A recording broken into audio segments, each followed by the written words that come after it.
स्वागत है दोस्तों मेरे एक नए वीडियो में। और आज हम एक ऐसी कहानी आपको सामने लाए हैं। साथियों, आज हम डॉक्टर अंबेडकर साहब की लिखी हुई एनालिसिस ऑफ कास्ट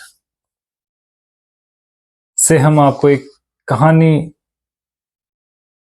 आप तक पहुंचाने का प्रयास करेंगे। और इस किताब का भी मैं पूरा रिव्यू करूंगा तो वीडियो मुझे लगता है लंबा हो जाएगा, तो मैं पार्ट वाइज आप तक इसका जो पूरी किताब है वो आप तक पहुंचाऊंगा। और मैं इसके जो किस्से हैं, जो कहानी डॉक्टर बाबा साहब ने इसमें लिखी है, जो जाति का विनाश किताब में जो भी चीजें लिखी है वो मैं आप तक डिवाइस उसके किस्सों के द्वारा कह ले या आप तक पहुंचाने का काम करूंगा। तो डॉक्टर अंबेडकर साहब इस किताब में लिखते हैं, बाबा साहब ने चातुर्वर्ण जो मनु ने व्यवस्था बनाई थी उस पे कंक्लूजन निकाला है, उसका निष्कर्ष निकाला है। और क्या ये बहुत सारे मनु की व्यवस्था को लेके इस किताब में बहुत सारे सवाल खड़े किए डॉक्टर बाबा साहब ने। तो वो कहते हैं इस किताब में कि अगर मनु की व्यवस्था जो थोपी हुई थी, ब्राह्मणों का काम है वो पूजा पाठ करेंगे, क्षत्रिय है वो हथियार रखेंगे और रक्षा का काम करेंगे, जो वैश्य है वो व्यापार करेंगे, और शूद्र है शूद्रों को तीनों वर्गों की सेवा करनी है।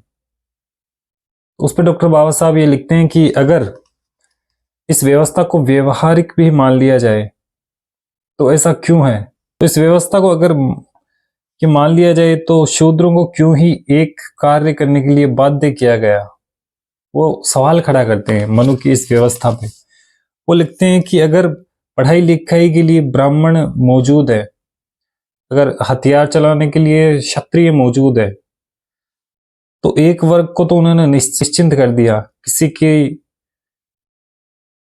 निश्चित ही कर दिया। एक वर्ग को यही कहा गया कि आपको सिर्फ तीनों वर्गों की सेवा करनी है।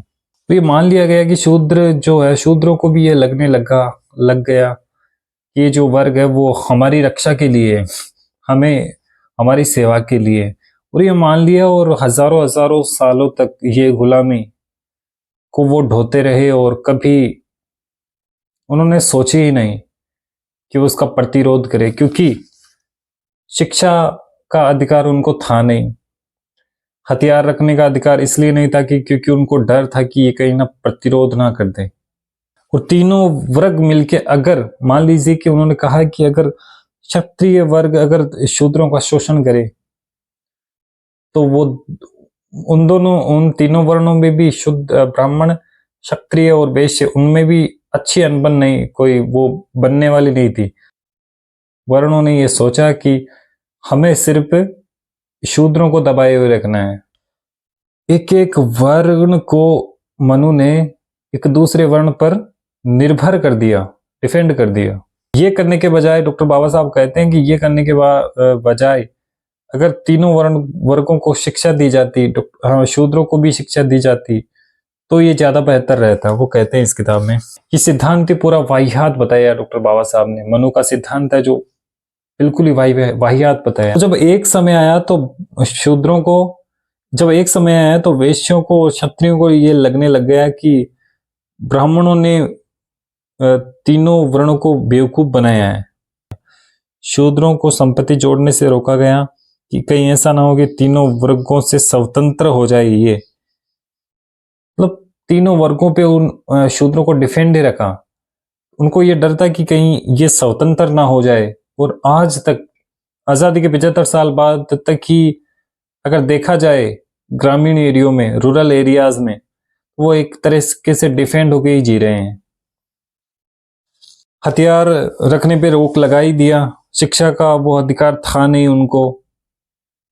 डॉक्टर बाबा साहब बताते हैं कि मनु की दुनिया में मनु की ये जो व्यवस्था है वो सबसे गंदी व्यवस्था है या सबसे बदनाम व्यवस्था है मनु ने खड़ी की थी। मतलब दुनिया के सारे सामाजिक अन्याय फीके पड़ जाते हैं इस मनु के नियम के सामने।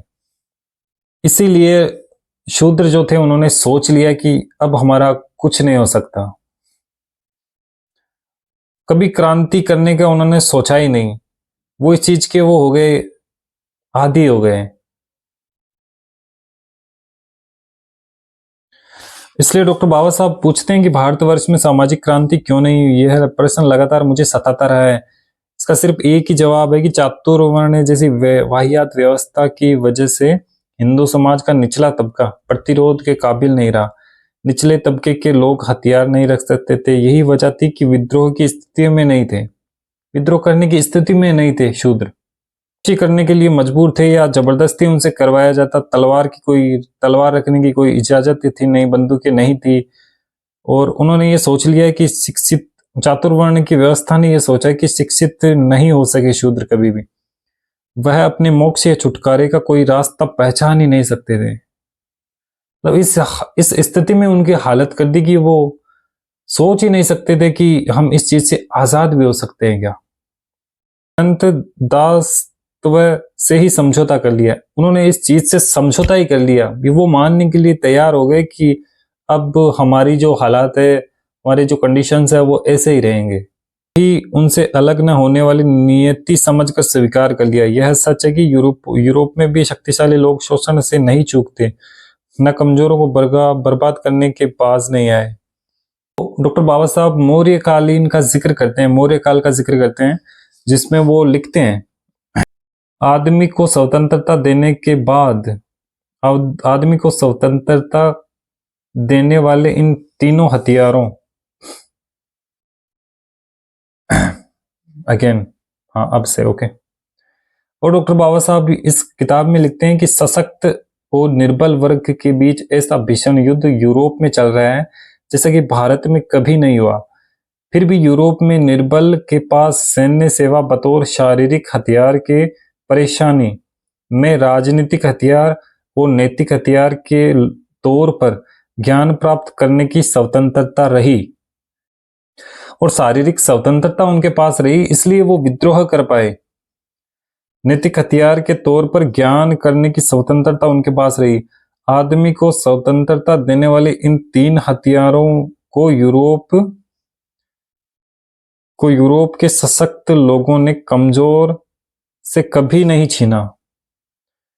मतलब हथियार भी रख सकते थे और सामाजिक जो ज्ञान था, शिक्षा का ज्ञान था, वो भी ले सकते थे। तो उन्होंने, और वहां की व्यवस्था में ऐसा कुछ नहीं था जैसे कि भारत में मनु ने कर रखा था। भारत में ये तीन हथियार चातुर्वर्ण ने समाज के लिए प्रतिबंधित कर दिए। ये जो तीनों चीजें हैं वो प्रतिबंधित कर दी गई शूद्रों के लिए। चातुर्वर्ण से ज्यादा है और कोई सामाजिक व्यवस्था नहीं हो सकती। यह व्यवस्था सहायक होने वाली किसी कार्यकलापों के विरुद्ध समाज को रोकती है और पंगु बना देती है। यह बड़ा चढ़ाकर प्रस्तुत नहीं किया जा सकता। इतिहास इसके विपुल प्रमाण है। भारतीय इतिहास में स्वतंत्रता की महानता और वैभव का एकमात्र कालखंड था। यह काल मौर्य साम्राज्य से आया। वो मौर्य साम्राज्य के डॉक्टर बाबा साहब इसका जिक्र करते हैं।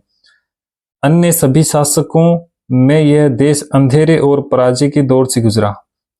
मौर्य शासन से ही सिर्फ चातुर्वर्ण व्यवस्था पूरी तरीके से खत्म की जा सकी। मतलब मौर्य कालीन ऐसा काल रहा है कि जिसमें चातुर्वर्ण व्यवस्था को पूरी तरीके से खत्म कर दी। जब शूद्रों के स्वामित्व की चेतना पैदा हुई, उन्होंने देश पर शासन किया। ऐसा था मौर्य कालखंड। अंधकार व पराजय का काल वह समय है जब देश की जनता के बड़े हिस्से को बर्बाद करने वाली चातुर्वर्ण व्यवस्था का चतुर्दिक विकास हुआ। चतुर्दिक मतलब चारों दिशाओं से उसका विकास हुआ। एक देश के बड़े तबके को अगर गुलाम रखा गया, अगर उनको हक अधिकारों से वंचित रखा गया, तो वो एक चातुर्वर्ण व्यवस्था है जिसने भारत की चारों दिशाओं पे कब्जा कर लिया, जकड़ लिया शूद्रों को बुरी तरीके से। तो ये किस्सा है इस किताब का, और ऐसे ही किस्से आते रहेंगे। आप प्रेम बनाए रखें, और बहुजन मूवमेंट की सारी किताबों का रिव्यू मैं जल्द करने वाला हूँ उस मेरे चैनल पे। आप मुझे सब्सक्राइब करें और सपोर्ट करें, प्रेम बना रहे। Thank you so much. जय भीम।